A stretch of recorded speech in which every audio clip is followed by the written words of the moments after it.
Willkommen zurück zu einer neuen Ausgabe von meinem Motovlog. Direkt nach dem Urlaub habe ich mir erstmal ein neues Mikro für meine Kamera besorgt, damit die Tonqualität zumindest bei statischen Aufnahmen besser ist.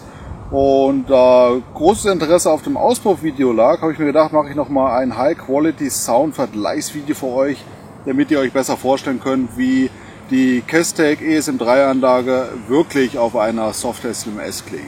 So, dann viel Spaß beim Video.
Als weiteres optionales Zubehör für die Kestec-Anlagen gibt es auch noch diese tollen Fernbedienungen.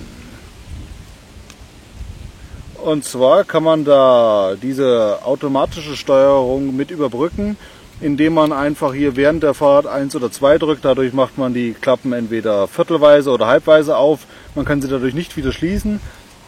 Und dadurch bleiben die Auspuffrohre komplett offen und gehen nicht in diesen Automatikmodus und regeln nicht automatisch runter bei bestimmten Drehzahlen, was natürlich nicht legal ist. Also dieses Ding kann man zu Demonstrationszwecken haben, aber man soll es nicht dabei haben und es ist auch in der Funktionsweise im Straßenverkehr illegal. Das wollte ich nur noch mit erwähnt haben.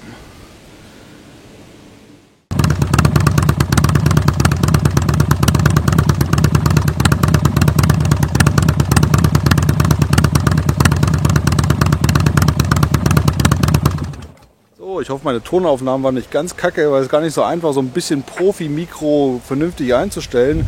Deshalb denke ich mir, können wir auf dem einen Parkplatz, wo wir jetzt hier sind, noch ein paar Drive-by-Tonaufnahmen machen, dass man so in verschiedenen Modi dann sieht, wie sich das Motorrad anhört.